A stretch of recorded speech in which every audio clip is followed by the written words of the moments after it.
IPad, iPod, iPhone, MacBook ये सब बनता है चाइना के फॉक्सकॉन कंपनी में। एप्पल के सारे प्रोडक्ट इसी कंपनी में असेंबल और मैन्युफैक्चरिंग होके आते हैं। यहाँ पर हर दिन लगभग 5 लाख आईफोन प्रोडक्ट बनते हैं और लिटरली ये कंपनी इतने बड़े इलाके में फैली हुई है कि ये इसे आईफोन सिटी बुलाते हैं। पर वो कहते हैं ना, नाम बड़े और दर्शन छोटे।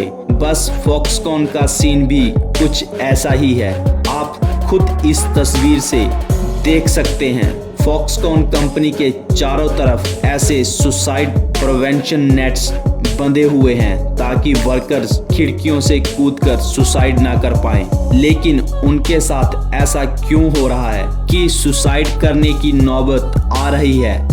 आप खुद सोचना, एक बाथरूम 200 लोगों के साथ शेयर करना, हफ्ते के 6 दिन 12 घंटे काम करके साल में बस 2 बार परिवार से मिलना आपको कैसा लगेगा? और हैरानी की बात तो ये है कि इस तरह टॉर्चर होने के लिए खुद चाइनीज गवर्नमेंट 14 से 16 साल के बच्चों को भेजती है। ये हैरानी वाली बात होती है जब आप एप्पल को रिप्रेजेंट कर रहे हो। सही सवाल तो ये है कि चाइनीज गवर्नमेंट खुद क्यों ऐसा करती है, और ये सब जानने के बाद भी एप्पल क्यों फॉक्सकॉन के साथ डील नहीं तोड़ रहा है। इन सब सवालों का जवाब जानेंगे आज इस वीडियो में, जिसका टाइटल है inside apples iPhone factory in China. Foxconn company China की सबसे बड़ी प्राइवेट एम्प्लॉयर कंपनी है, जहां करीब 13 लाख वर्कर काम करते हैं। इन दोनों का संबंध 2000 के दौर में हुआ था, लेकिन उससे पहले भी टेक्नोलॉजी मैन्युफैक्चरिंग के क्षेत्र में फॉक्सकॉन राज कर रही थी। उसने blackberry, Kindle, Nintendo, PlayStation, Nokia सभी के प्रोडक्ट मैन्युफैक्चर किए थे, जिस वजह से एप्पल के साथ हाथ जोड़ने के बाद 2012 में दुनिया भर में बिके सारे कंज्यूमर इलेक्ट्रॉनिक में से 40% प्रोडक्ट फॉक्सकॉन में बनाए हुए थे। और आज हम इसी महान फॉक्सकॉन फैक्ट्री के बारे में बात करने वाले हैं, जो स्थित है चाइना के झेंगजोउ सिटी में। बेसिकली ये फैक्ट्री येंगयाक शहर के आउटस्कर्ट में है, पर इस कंपनी को शुरू करने से पहले ये एरिया सूखे रेगिस्तान जैसा था। यहाँ पर सिर्फ वीट और मक्की की खेती हुआ करती थी, और तभी फॉक्सकॉन के लिए मसीहा की तरह आई चाइनीज सरकार। 2010 में फैक्ट्री के बनते वक्त गवर्नमेंट ने सारे लोकल किसानों को पैसे देकर उनसे उनकी जमीन खरीद ली। लिटरली उस पूरे 3 से 5 किलोमीटर के इलाके को खरीद के उसकी मुरम्मत की गई, और उसके लिए करीबन सरकार ने $600 मिलियन यानी कि 4500 करोड़ रुपए खर्च किए थे। और आज भी सरकार फॉक्सकॉन की मदद कर रही है। सरकार ने फैक्ट्री के बाहर नए रोड्स बनवाए और प्लांट्स बांधे। फैक्ट्री की बिजली और ट्रांसपोर्टेशन का बिल भी सरकार ही भरती है, और ये सब तो करती ही है। और साथ ही एक्सपोर्ट टारगेट पूरा होने पर सरकार फॉक्सकॉन को बोनस भी देती है। आप यकीन नहीं करेंगे, पर न्यूयॉर्क टाइम्स के हिसाब से 2017 में तो सरकार से आए हुए बोनस से ही इस फैक्ट्री को पूरे 400 करोड़ का फायदा हुआ है। ये सब सुनने के बाद आप सोचेंगे कि इसे प्राइवेट कंपनी क्यों बोलते हैं, सरकारी क्यों नहीं घोषित कर देते।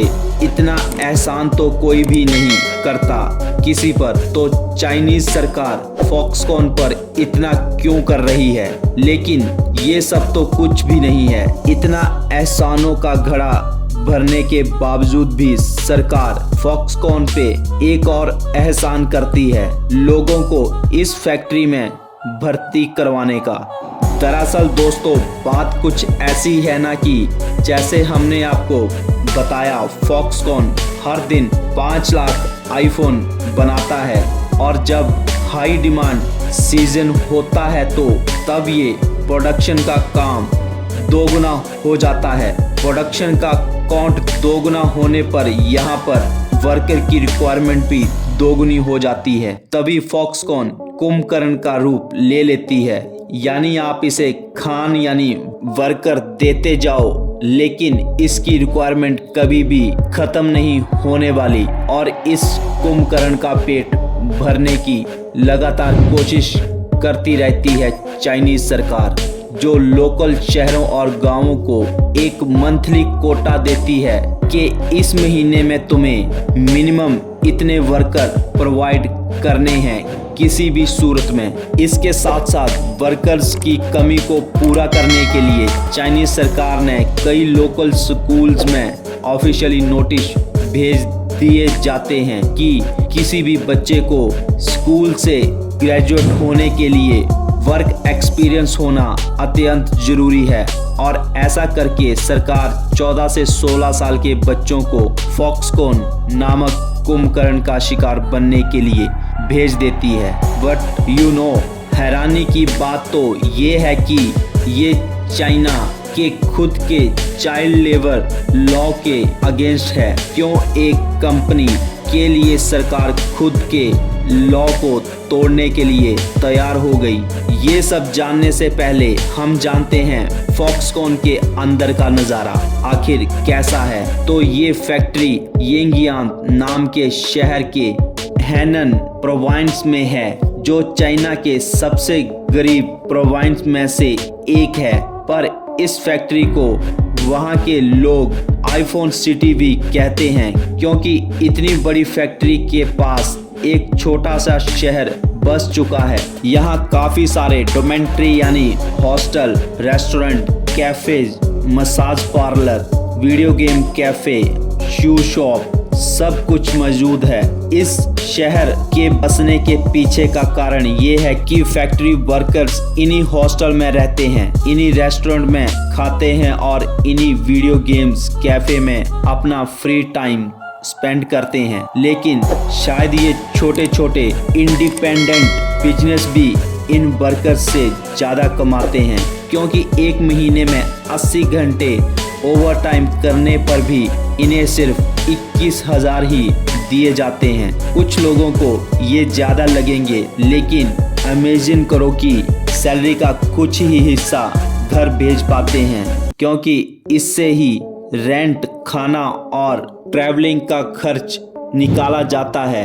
इन सब के बाद ये सैलरी तो कुछ भी नहीं लगती, और ये आपको ही नहीं चाइनीज सरकार को भी कम लगती है।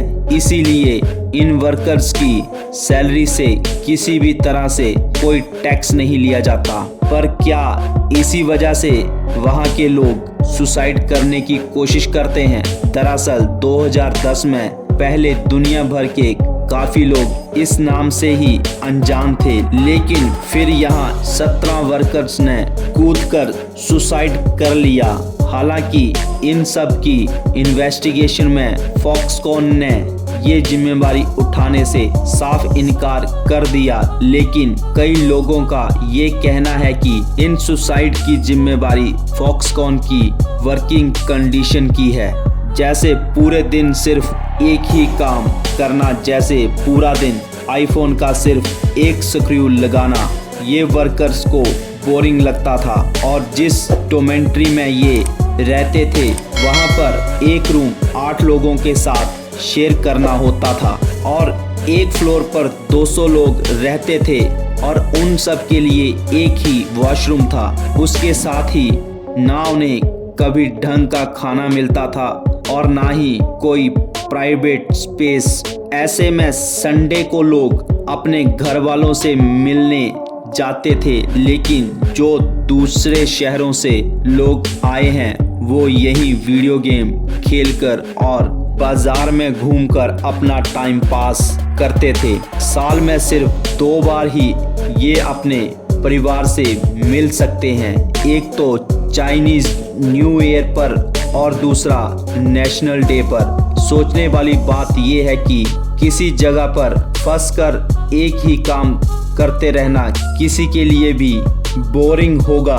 कोई और चारा ना होने पर लोग सुसाइड का कदम उठा रहे थे।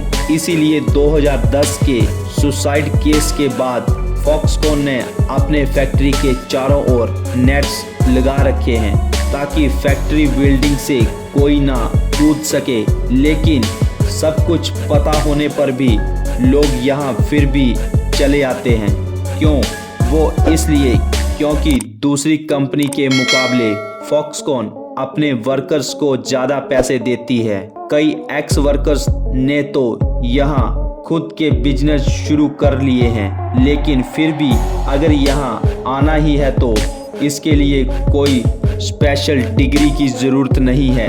बस फैक्ट्री के बाहर जाओ और किस्मत अच्छी हुई तो जॉब मिल जाएगी।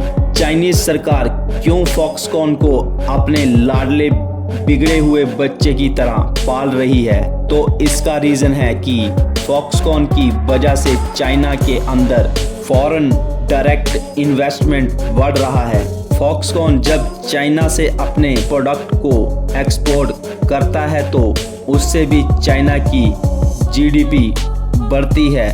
ऐसे में आपको नहीं लगता कि इस वजह से चाइना सरकार फॉक्सकॉन को इतना प्यार करती है?